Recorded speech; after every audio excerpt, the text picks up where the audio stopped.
Marcus Chen rubbed his tired eyes as he drove his black Toyota Camry through the empty streets of downtown Baltimore.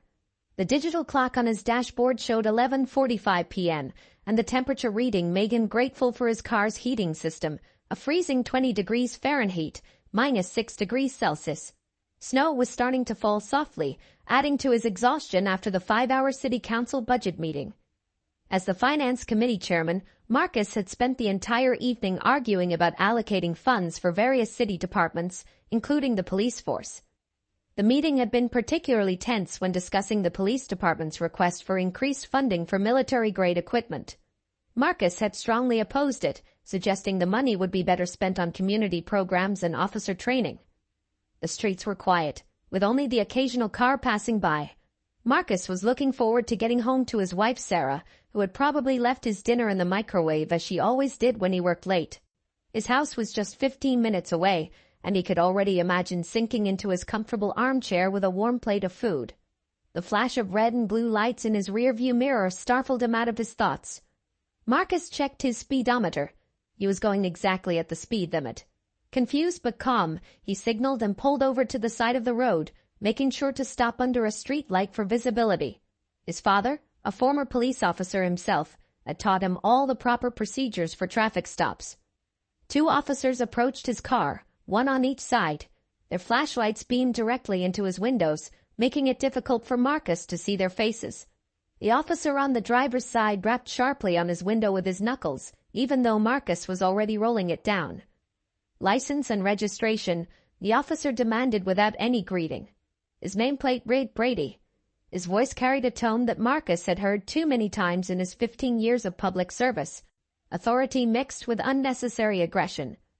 "Good evening, officer," Marcus said politely, reaching slowly for his wallet. "May I ask why I'm being stopped?" Officer Brady's partner, whose nameplate read Thompson, shifted his position, moving his hand to rest on his holster, a subtle but clear intimidation tactic that didn't go unnoticed by Marcus. "Your right taillight is out," Brady said, though Marcus knew this wasn't true. He had just had his car serviced the previous week. "I apologize, but I believe there must be some mistake," Marcus replied calmly. "I had my car checked last week, and all lights were working perfectly." The temperature seemed to drop even further as Officer Brady's demeanor changed. He straightened up, pushing his chest out in a display of authority. "Step out of the vehicle, sir." Marcus felt his heart rate increase, but he kept his voice steady. "Officer, it's freezing outside, and I don't see any reason why." "I said, step out of the vehicle." Brady's voice boomed through the quiet night. A few lights came on in nearby buildings, curious residents peeking through their windows at the scene unfolding below. Marcus knew his rights, but he also knew the reality of the situation. As a city council member, he had heard numerous complaints about police misconduct, but experiencing it firsthand was entirely different. With deliberate movements, he unbuckled his seatbelt and opened his door. The bitter cold hit him immediately. His suit jacket offered little protection against the freezing wind, and snowflakes began settling on his shoulders. His leather shoes crunched on the light dusting of snow that had accumulated on the pavement. "Hands where we can see them," Officer Thompson instructed, his flashlight beam following Marcus's every movement.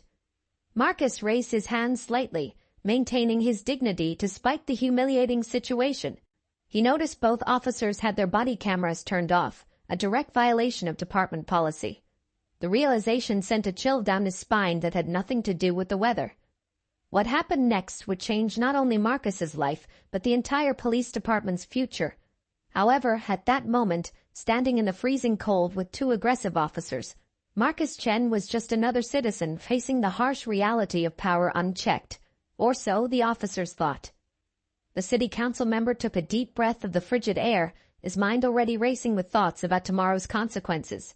But first, he would have to survive tonight's encounter with his dignity, and possibly his safety, intact. Officer Brady circled Marcus like a shark, his boots crunching in the fresh snow. The streetlight cast long shadows on the ground, and the few people watching from their windows had now pulled out their phones, recording the scene from above. "So, you think you know more than a police officer?" Brady asked, his breath forming clouds in the cold air. "You want to argue about your taillight?" He was shorter than Marcus but carried himself with the confidence of someone used to being in control. Marcus stood perfectly still, his expensive suit collecting snowflakes. The wind had picked up, making the 20-degree weather feel even colder. His fingers were starting to become numb, but he kept them visible as instructed, knowing any wrong move could make the situation worse. "No, sir," Marcus replied calmly. "I simply wanted to point out that there might be a misunderstanding." His corporate training in dealing with difficult situations was proving useful, even as his teeth began to chatter. Officer Thompson, the younger of the two, kept his flashlight trained on Marcus while checking the car's interior through the windows. "Hey Brady, this guy's got some fancy stuff in here. Custom leather seats, high-end laptop in the back." "Oh, really?" Brady's tone changed to one of mock interest. "So you're one of those rich guys who think they're above the law?" He stopped in front of Marcus, deliberately invading his personal space. The officer's face was so close that Marcus could smell the coffee on his breath. A passing car slowed down to watch but quickly drove away when Brady glared in their direction. The snow was falling harder now, and Marcus's dress shoes were completely unsuitable for the weather. His feet felt like blocks of ice. "I assure you, Officer Brady, I have complete respect for the law," Marcus said, maintaining his composure. He considered showing his city council ID, but decided to wait, wanting to experience exactly what ordinary citizens faced in these situations. "Prove it then," Brady said with a smirk. "Since you're so respectful, drop and give me 20 push-ups. Right here, right now." Marcus blinked in disbelief. "Excuse me." "You hurt me," Brady said, his hand resting casually on his taser. 20 push-ups. Consider it a lesson in humility. Unless you prefer we search your vehicle for anything illegal." Officer Thompson chuckled, already pulling out his personal phone to record. The threat was clear. Do the push-ups or face worse consequences. Marcus looked at the wet, freezing pavement, then at the officers' badges, memorizing their numbers. "The ground is frozen," Marcus said quietly, "and this is hardly standard procedure for a traffic stop." Brady stepped even closer. "Oh, now you're an expert on police procedures too. Make it 30 push-ups, and every time you complain, I'll add 10 more." Marcus could see his car's exhaust creating warm clouds in the cold air, a reminder of the comfort he'd been in just minutes ago. More lights had come on in the surrounding buildings, more phones recording from windows above. The whole scene was being documented, though the officers seemed either unaware or unconcerned. Slowly, Marcus got down on the ground. The freezing pavement immediately soaked through his suit pants at the knees.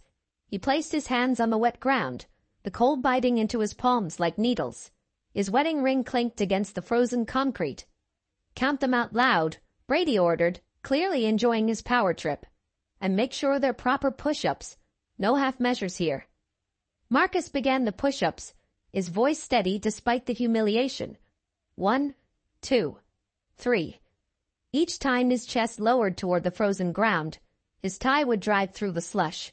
His expensive suit, which had impressed the city council just hours ago, was getting ruined.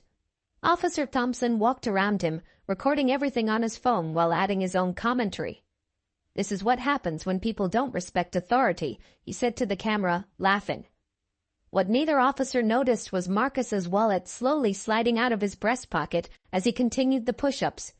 It would fall open in just a few moments, revealing his city council ID and changing the entire dynamic of this cold winter night. But for now, Marcus kept counting, his arms shaking from both the cold and exertion as he experienced firsthand the abuse of power he'd heard about so many times in council meetings. The night was about to take an unexpected turn, and tomorrow would bring changes that neither Officer Brady nor Thompson could imagine. 28, 29, 30. Marcus counted the final push-ups, his arms trembling from the cold and effort.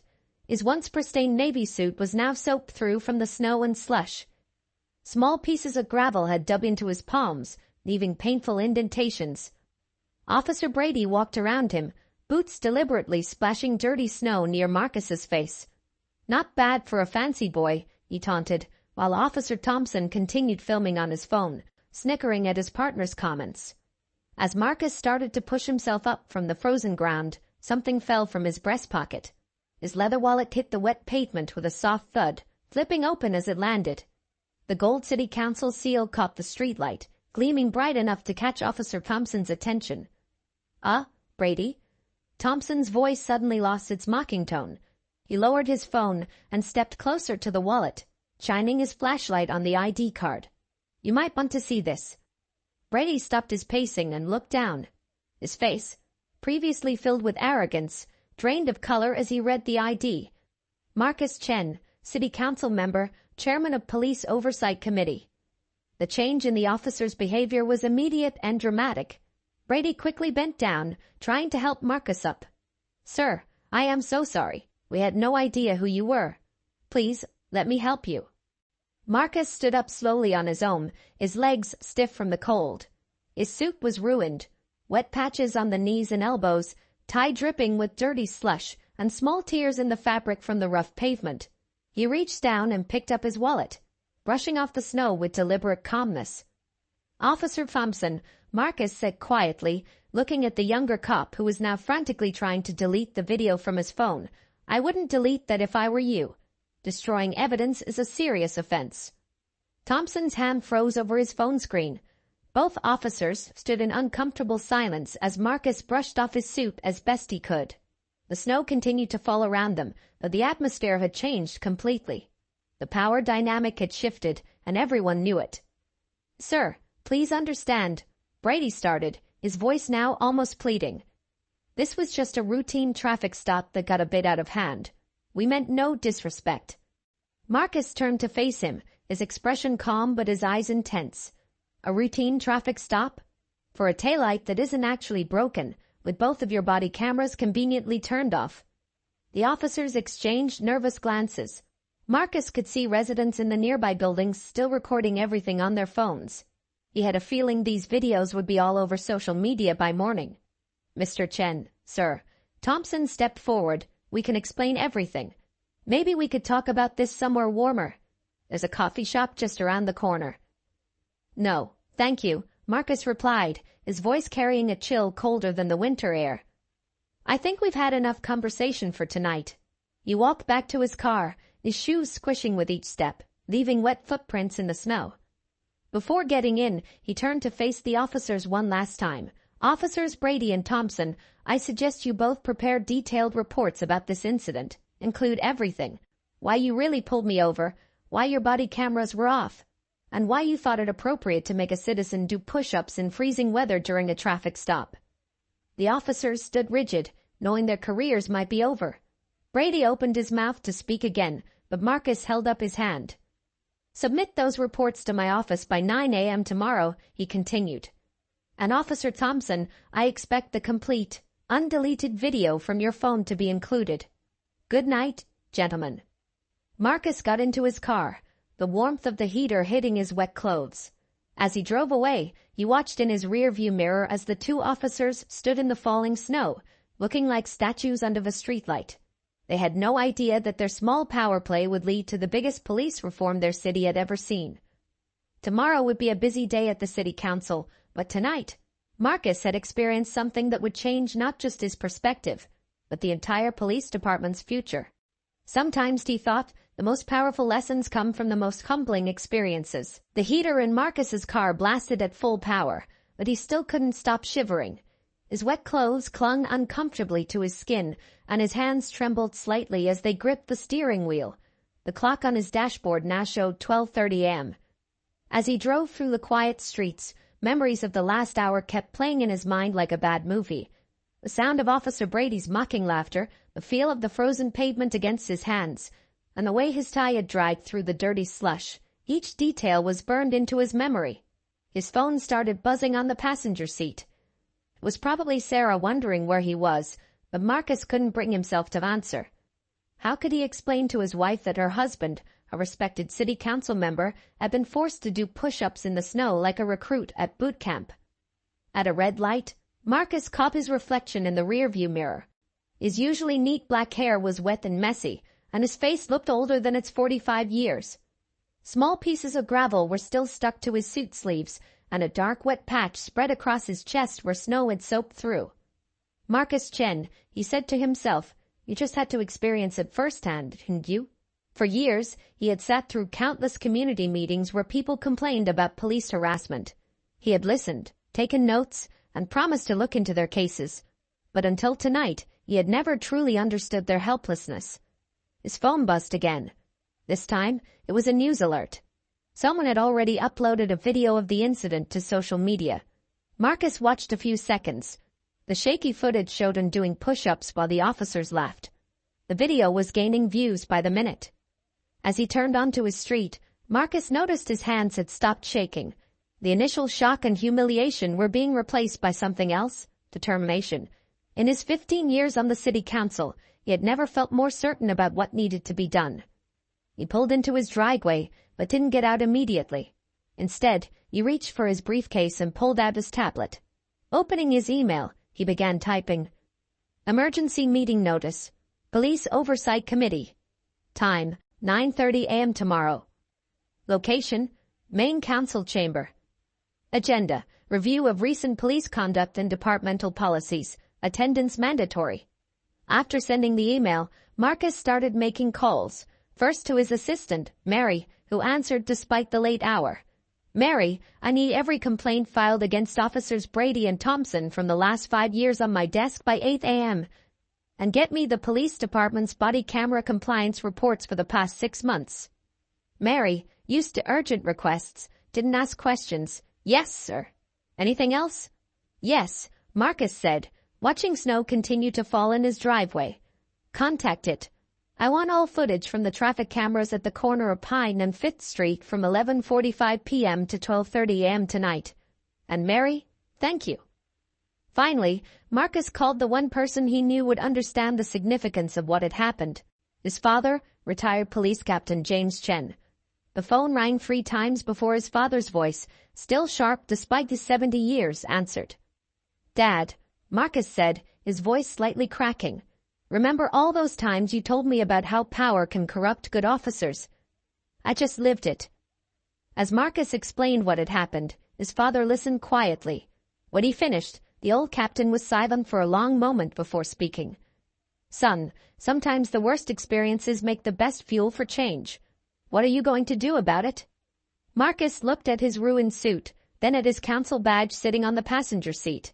I'm going to do what should have been done years ago, Dad. Tomorrow, we start cleaning house. Finally stepping out of his car, Marcus walked toward his front door. The house was dark except for the porch light Sarah always left on for him. Tomorrow would bring a storm to the police department, but tonight, he needed to hold his wife, warm up, and prepare for the battle ahead. The wet footprints he left on his front porch would dry by morning, but the impact of this night would last much longer than that. At exactly 7:00 a.m., Marcus walked into City Hall looking like a different man from the one who had done push-ups in the snow just hours ago. He wore his sharpest black suit, his lucky red tie, and carried a thick folder under his arm. The security guard at the entrance did a double take. Marcus was never in this early. His assistant Mary was already at her desk, dark circles under her eyes suggesting she had worked through the night. 5 stacks of papers were arranged neatly on her desk, along with a large coffee cup. Good morning, Mr. Chen, she said, standing up. I have everything you asked for. Officers Brady and Thompson have had 17 complaints filed against them in the past 5 years. None were properly investigated. She handed him the first stack of papers. Marcus nodded, taking the documents. And the body camera footage reports. Mary picked up another stack. Interesting pattern there. Both officers reported their cameras as malfunctioning 12 times in the last 6 months. That's 4 times the department average. The office started coming alive as more staff arrived. Many gave Marcus curious looks. The video of last night had gone viral. It had over 100,000 views already, and local news stations were running it on their morning shows. Marcus's phone hadn't stopped buzzing since he woke up. The police chief had called 6 times, the mayor twice, and reporters from every local news outlet were requesting comments. He had ignored them all. At 8:45 a.m., officers Brady and Thompson arrived at his office. They looked different in the daylight, smaller somehow, less intimidating. Brady's usual confidence was replaced with nervous fidgeting, and Thompson couldn't meet Marcus's eyes. Your reports? Marcus asked simply, holding out his hand. The officers handed over their paperwork. Their hands were shaking slightly. Very different from last night when they had been so bold in the cold. Sir, Brady started, about last night. Marcus cut him off with a raised hand. Save it for the committee meeting. That's in 45 minutes. I suggest you both go prepare. After they left, Marcus read their reports. As expected, both officers tried to downplay the incident. Brady claimed he was conducting a standard field sobriety test, while Thompson wrote that Marcus had volunteered to do the exercises. At 9:25 a.m., Marcus walked into the main council chamber. The room was packed. All committee members were present, along with dozens of citizens who had heard about the emergency meeting. Local news cameras lined the back wall. The police chief sat in the front row, his face red with anger or embarrassment, possibly both. Officers Brady and Thompson sat nearby, now in full-dress uniforms, looking uncomfortable. Marcus took his place at the center of the committee table. He arranged the documents in front of him, the complaint reports, the body camera records, the traffic camera footage from last night, and the officers' false reports. Before we begin, Marcus said into the microphone, his voice calm but firm, I want to thank Officers Brady and Thompson. The room fell silent in confusion. The two officers looked up, surprised. Last night, these officers showed us exactly why we need major police reform in our city, Marcus continued. They didn't know they were dealing with a city council member. They thought I was just another citizen they could humiliate, and that's exactly the problem. He pressed a button, and the large screen behind him came to life. The traffic camera footage started playing, showing the entire incident from last night from multiple angles. The room watched in stunned silence. Today, Marcus said, his voice growing stronger, we're not just going to discuss two officers who abused their power. We're going to talk about every officer who thinks a badge gives them the right to humiliate citizens. We're going to examine every complaint that was ignored, every body camera that mysteriously malfunctioned, and every false report that was filed. Looking directly at Officers Brady and Thompson, Marcus added, and we're going to start with last night. The room was completely silent now, every eye fixed on Marcus. The next few hours would change the city's police department forever, and everyone in the room could feel it. The meeting was about to begin, and justice was finally going to be served. Marcus picked up the first file on his desk, his movements deliberate and calm. The room remained silent, filled with tension as thick as the previous night's snowfall. The local news cameras whirred softly in the background, recording every moment. Let's start with Officer Brady's report, Marcus said, his voice clear through the microphone. According to this, you pulled me over for a routine traffic stop and suspected I was intoxicated. Is that correct, Officer Brady? Brady shifted uncomfortably in his chair. His dress uniform suddenly seemed too tight around his neck. Yes, sir. That was my professional judgment at the time. Marcus nodded and pressed another button. The large screen behind him showed the traffic camera footage from the previous night. The image was crystal clear, showing Marcus's car driving perfectly within his lane, following all traffic rules. Interesting, Marcus said, because the traffic camera shows I was driving perfectly normally. No swerving, no speeding, no broken taillight. He turned to face Brady directly. Would you like to revise your statement? Before Brady could answer, Marcus pulled out another document. And Officer Thompson, in your report, you state that I volunteered to do exercises in the snow. Is that your official statement? Thompson's face had turned pale. The young officer looked at his superior, Chief Williams, who sat red-faced in the front row, then back at Marcus. I may have misremembered some details.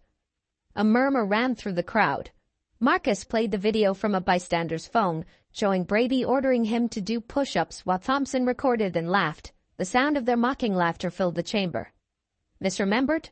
Marcus repeated quietly. Like you misremembered to turn on your body cameras. Like you misremembered to follow proper traffic stop procedures. Mary walked in and handed Marcus another file. He opened it and addressed the whole room. In the past 5 years, these two officers have had 17 civilian complaints filed against them. Want to know how many were properly investigated? 0.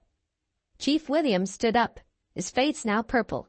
Mr. Chen, with all due respect, this seems like a personal vendetta because of one unfortunate incident. One incident? Marcus interrupted, his voice still calm, but carrying an edge that silenced the chief. Let's ask the room. He turned to the crowd. How many people here have experienced similar treatment from our police department? Slowly, hands began to rise. First a few, then more, until nearly half the room had their hands up. The news cameras panned across the crowd, capturing every raised hand. Each hand represents a story, Marcus continued. Stories of humiliation, abuse of power, and fear. Stories that were ignored or dismissed. Until now. He pulled out another document. This is a proposal for immediate police reform. It includes mandatory body camera usage with strict penalties for non-compliance, civilian oversight of all complaint investigations, and immediate suspension for any officer found abusing their power.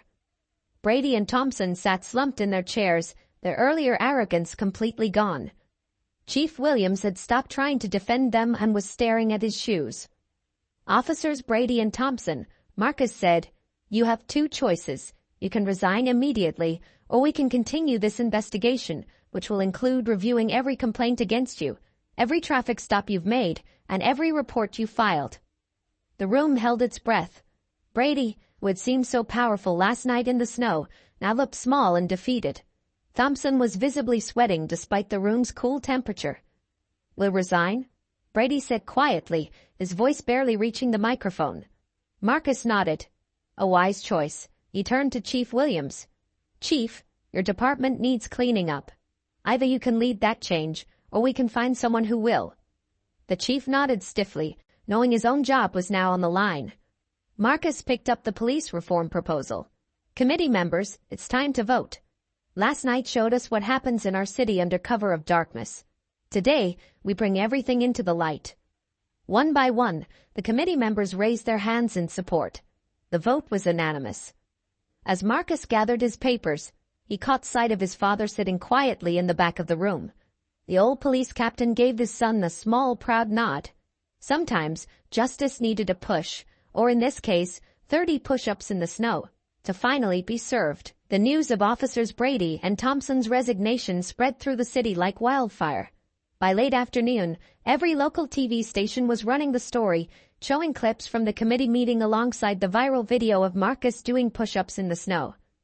Marcus sat in his office, watching the coverage on a small TV while responding to hundreds of emails. People from all over the city were sharing their own stories of police harassment. His inbox was flooded with messages of support, more complaints about other officers, and thank-you notes from citizens who finally felt heard. "Mr. Chen," Mary called from the doorway, "the mayor is here to see you." Mayor Roberts walked in, looking tired and worried. Unlike his usual confident stride, he moved cautiously, like someone approaching a sleeping lion. "Marcus, we need to talk about what happened today." "Yes." "We do?" Marcus replied, turning off the TV. "But first, I want you to see something." He opened his laptop and showed the mayor a spreadsheet. "These are all the civilian complaints filed against our police department in the last year. Over 300 cases, and only 8 were properly investigated." The mayor sank into a chair, loosening his tie. "I had no idea it was this bad." "Nobody did," Marcus said, "because nobody wanted to look." He stood up and walked to the window, looking down at the crowd of reporters still gathered outside City Hall. But now everyone is looking. His phone buzzed, another message from his father. The retired police captain had been receiving calls all day from his old colleagues, some angry, some supportive. "The good officers are thanking you," his father's message read. "They've wanted change for years." A knock on the door interrupted them. It was Sarah, Marcus's wife, carrying a fresh suit in a garment bag. She had been his rock through all of this, proud of what he was doing but worried about the backlash. "The press conference is in an hour," she reminded him gently. After setting down the suit, she squeezed his hand. "You're doing the right thing." Marcus changed into the fresh suit while the mayor paced nervously. "The police union is threatening to fight back," Mayor Roberts said. "They're saying you're on a witch hunt." "Let them," Marcus replied, adjusting his tie. "We have evidence, we have witnesses, and most importantly, we have the truth. It's time for real change." Just then, Mary rushed in with breaking news. 2 more officers from another precinct had resigned after citizens shared videos of similar abuse. The movement was spreading. At exactly 5 p.m., Marcus walked out to face the crowd of reporters on the City Hall steps. Camera flashes lit up the early evening darkness like lightning. Microphones were thrust toward him from every direction. "Last night," Marcus began, his voice strong and clear. I experienced what many of our citizens have faced for years, but unlike many of them, I had the power to do something about it. Today, that changes. He held up a thick document, the new police reform bill that had been drafted and approved in record time. This is just the beginning. We're establishing a new civilian oversight board with real power. Every complaint will be investigated. Every officer will be held accountable. The reporters shouted questions, but Marcus raised his hand for silence. To the good police officers who serve our city with honor, we support you. To those who abuse their power, your time is over. In the crowd, he spotted Officer Thompson's wife crying quietly. Marcus felt a moment of sympathy. Actions had consequences, and families often paid the price. But he remembered the countless other families who had suffered because of police misconduct. Change isn't easy, he continued, but it's necessary. Starting tomorrow, we begin training our police force in de-escalation techniques. Body cameras will be mandatory and checked daily. Community engagement will be required, not optional. As he finished speaking, someone in the crowd started clapping. The applause spread until it echoed off the city hall walls. In the back, Marcus saw his father standing straight and proud, like he used to stand in his police captain's uniform. The sun was setting behind the city buildings, casting long shadows on the steps. But unlike the shadows of last night, these shadows weren't hiding abuse of power. They were marking the end of an old era and the beginning of a new one. Tomorrow would bring more challenges, more resistance, and more work.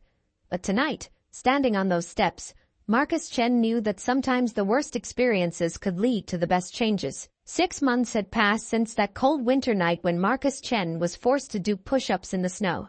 The city had changed in ways that even he hadn't expected. On a warm summer morning, Marcus stood at the podium in the police academy's graduation hall. Before him sat 50 new police officers trained under the reform system he had helped create. Behind them, proud families filled the seats, and among them sat former officers Brady and Thompson. The two former officers hadn't disappeared after their resignation. Instead, something unexpected had happened. 3 months ago, Brady had reached out to Marcus with a surprising request. He wanted to help train new officers on what not to do. Thompson had joined him, and together they now shared their story as a powerful lesson about abuse of power. Look at the person sitting next to you, Marcus began his speech. That person isn't just your fellow officer. They're your conscience, your witness, and a reminder of what good policing means. The new graduating class looked different from previous years.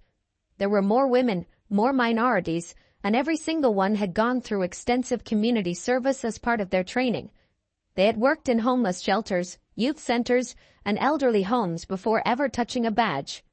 6 months ago, I stood in the snow, humiliated by officers who had forgotten their true purpose, Marcus continued. Today, I stand here proud to see officers who understand that a badge is not a weapon, but a symbol of trust. In the front row, Chief Williams nodded. He had surprised everyone by embracing the reforms. After the initial resistance, he had become one of their strongest supporters, firing 12 officers for misconduct and promoting others who showed true community leadership. Mary, Marcus's assistant, walked up and handed him some papers. They were the latest statistics, hot off the printer. Marcus smiled as he read them to the crowd. In the past 6 months, civilian complaints have dropped by 70%. Community trust in police has increased by 65%. Response times have improved, and most importantly, both citizens and officers report feeling safer. Brady shifted in his seat, his face showing a mix of shame and hope. His teenage son sat next to him, watching the new officers with admiration. Thompson's wife, who had cried at the press conference 6 months ago, was now smiling, her hand resting on her husband's shoulder. But the most important change, Marcus said, isn't in these numbers. It's in the stories I don't hear anymore. Stories of fear, humiliation, and abuse of power. Instead, I hear new stories of officers helping elderly citizens with groceries, playing basketball with neighborhood kids, and truly serving their community. Marcus's father sat in the back, wearing his old police captain's uniform. He had been instrumental in designing the new training program, sharing 40 years of experience about what good policing really meant. Today, as you receive your badges, Marcus continued, remember this.